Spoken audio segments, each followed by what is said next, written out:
খবৰ আক্ৰাছৰ এবাৰ গৰ্জনত কঁপিছে ৰাজ্য আক্ৰাছৰ গৰ্জনত এতিয়া কঁপি উঠিছে ৰাজ্যৰ ৰেলপথ অৱৰোধ কৰা হৈছে জনজাতিকৰণ মুঠতে লাগিবই বুলি তেওঁলোকে উল্লেখ কৰিছে নহলে ভয়ংকৰ পৰিস্থিতি হ'ব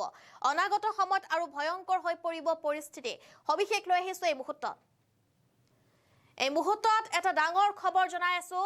আক্ৰাছু কেএছডিচিৰ উদ্যোগত ৰেলপথ অৱৰোধ কাৰ্যসূচী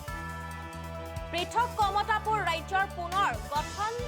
জনজাতিকৰণৰ দাবীত এই প্ৰতিবাদ সাব্যস্ত কৰা হৈছে ৰাজবংশী ভাষাক সাংবিধানিক স্বীকৃতি প্ৰদানৰ দাবী কৰা হৈছে কিন্তু আন্দোলনকাৰীক ৰেলপথ অৱৰোধত বাধা প্ৰদান কৰা হৈছে ৰেলপথ অৱৰোধ কৰিবলৈ দিয়া নাই আন্দোলনকাৰী এই মুহূৰ্তৰ এটা ডাঙৰ খবৰ জনাই আছো এবাৰ পৃথক কমতাপুৰ লগতে ৰাজ্যত পৃথক কমতাপুৰ পুনৰ গঠন আৰু জনজাতিকৰণৰ দাবীত এনেদৰে প্ৰতিবাদ সাব্যস্ত কৰা হৈছে যাক লৈ এতিয়া তীব্ৰ চাঞ্চল্যৰ সৃষ্টি হৈছে এবাৰ অসম বংগ সীমান্ত গোখাইগাঁৱত ৰেলপথ অৱৰোধ কৰা হৈছে কোকৰাঝাৰ জিলাৰ গোখাইগাঁৱত পুৱা 6 বজাৰ পৰাই ৰেলপথ অৱৰোধ কৰি প্ৰতিবাদ সাব্যস্ত কৰা সময় নিৰ্ধাৰণ কৰা হৈছিল কিন্তু গোখাইগাঁৱৰ বাবু বিলত সমবেত হৈছে প্ৰতিবাদকাৰী আৰু কোচ ৰাজবংশীক জনজাতিকৰণ পৃথক ক্ষমতাপুৰ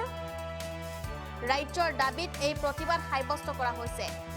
আক্ৰাছু কমতাপুৰ ষ্টেট ডিমাণ্ড কাউন্সিলৰ লগতে কেইবাটাও কোচ ৰাজবংশী দল সংগঠনৰ নেতৃত্বত আজি পুৱা 6 বজাৰ পৰা অনিৰ্দিষ্টকাল ৰেলপথ অৱৰোধ কৰা হয় আৰু গোখাইগাঁও ৰেল ষ্টেচন সহ বিভিন্ন স্থানত কটকটীয়া নিৰাপত্তাৰ ব্যৱস্থা গঢ়ি তোলা হৈছে প্ৰতিবাদকাৰীৰ গণতান্ত্ৰিক আন্দোলনক নিয়ন্ত্ৰণ কৰাৰ চেষ্টা কৰিছে আৰক্ষীয়ে অনিৰ্দিষ্টকাল ৰেলপথ অৱৰোধ সাময়িকভাৱে স্থগিত ৰখা হৈছে কিয়নো আৰক্ষীয়ে বাধা প্ৰদান কৰিছে এই কাৰ্যত কেন্দ্ৰীয় চৰকাৰে আলোচনাৰ বাবে মাতে দিল্লীলৈ আৰু এক সপ্তাহৰ ভিতৰত আলোচনা ফলপ্ৰসূ নহলে পুনৰ ৰেলপথ অৱৰোধৰ হুংকাৰ দিছে আক্ৰাছু আৰু কমতাপুৰ ষ্টেট ডিমাণ্ড কাউন্সিলৰ চমুকৈ কেএছডিচিয়ে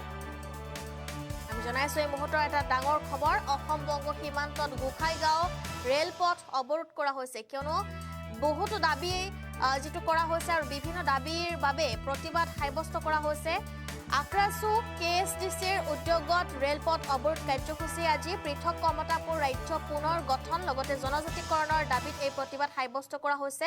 ৰাজবংশী ভাষাক সাংবিধানিক স্বীকৃতি প্ৰদানৰ দাবী কৰা হৈছে আক্ৰাছুৰ গৰ্জনত এনেদৰে এতিয়া কঁপিছে ৰাজ্যৰ চৌদিশ কিন্তু আন্দোলনকাৰীক ৰেলপথ অৱৰোধত বাধা প্ৰদান কৰিছে আৰক্ষীয়ে ৰেলপথ অৱৰোধ কৰিবলৈ দিয়া নাই আন্দোলনকাৰীক আৰক্ষী নিৰাপত্তাৰক্ষীক ঘেৰি ৰাখিছে ৰেল ষ্টেচন আক্ৰাছু কেএছডিচিৰ উদ্যোগত ৰেলপথ অৱৰোধ কাৰ্যসূচী আজি পুৱা 6 বজাৰ পৰাই আৰম্ভ কৰা হৈছে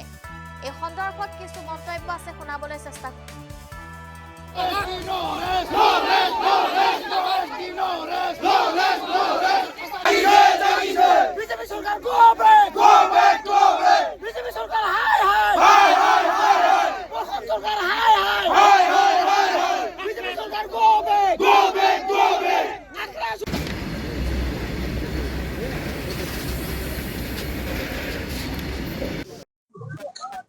আপোনালোকে জানে যে আজি পৃথক কমতাপুৰ ৰাজ্যৰ জনজাতিকৰণ আৰু কেএলৰ লগত শান্তি আলোচনাৰ দাবীত আমি যি গোসাইগাঁৱত ৰেল অৱৰোধ কাৰ্যসূচী অনিৰ্দিষ্টকালীন ৰেল অৱৰোধ কাৰ্যসূচী লৈছো কিন্তু আমাৰ এই ৰেল অৱৰোধৰ কাৰ্যসূচীত ভয় খাই পেলাই অসম চৰকাৰ আৰু কেন্দ্ৰীয় চৰকাৰে ভয় খাই পেলাই জনসাধাৰণৰ উপস্থিতি চাই পেলাই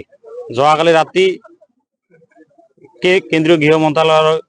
উত্তৰ পূৰ্বাঞ্চলৰ উপদেষ্টা বিষয়া এ.কে. মিশ্ৰা ডাঙৰীয়াই আমাৰ সংগ্ৰামী নেতৃত্বলৈ টেলিফোনিক বাৰ্তালাপ কৰে আৰু আমাক আন্দোলন স্থগিত ৰাখিবলৈ অনুৰোধ কৰে কিন্তু আমি তেখেতৰ এই অনুৰোধৰ প্ৰতি সন্মান জনাই পেলাই আস্থা ৰাখি পেলাই আজি আমি এই ৰেল অৱৰোধ কাৰ্যসূচী সাময়িকভাৱে স্থগিত ৰাখিছো কাৰণ আমি বাস্তৱতে বিচাৰিছো আমাৰ সমস্যাবিলাক সমাধান হোৱাটো গতিকে আলোচনাৰ মাধ্যমেদি যদি সমস্যাবিলাক সমাধান হয় তেতিয়াহ'লে আমি আগবাঢ়িম বুলি কথা দিছো আৰু ইতিমধ্যে আমাৰ হিৰেণনাথ ছাৰো টেলিফোনিক বাৰ্তালাপ কৰিছে আমাৰ লগত আমি বৈঠকতো মিলিত হৈছো গতিকে তেখেতসকলে আশ্বাস দিছে যে এইবাৰ আপোনালোকৰ সমস্যাবিলাক যিকোনো প্ৰকাৰে সমস্যাৰ সমাধান কৰি দিয়া হ'ব আৰু কেএলৰ শান্তি আলোচনা আৰু জনজাতিকৰণৰ দাবীত এসপ্তাহৰ ভিতৰত দিল্লীত গৃহমন্ত্ৰী পৰ্যায়ত এখন আলোচনা বৈঠকৰ আয়োজন কৰি দিব বুলি আমাক এ.কে. মিশ্ৰা ডাঙৰীয়াই কথা দিছে আৰু আমাৰ পৰা ইতিমধ্যে প্ৰতিনিধিৰ নামো বিচাৰিছে। গতিকে আমি বিশ্বাস আৰু আস্থাত লৈছো এইবাৰ। কিন্তু আমি ৰেল অৱৰোধ কাৰ্যসূচী আজি সাময়িকভাৱে স্থগিত হৈ ৰাখিছো। এসপ্তাহৰ ভিতৰতে যদি কোনো ধৰণৰ এই আলোচনা আগ নাবঢ়ে তেতিয়াহ'লে আমি 10 দিন পিছতে কিন্তু আমি আকৌ এই ৰেলপথ অৱৰোধ কৰিবলৈ আগবাঢ়ি যাম।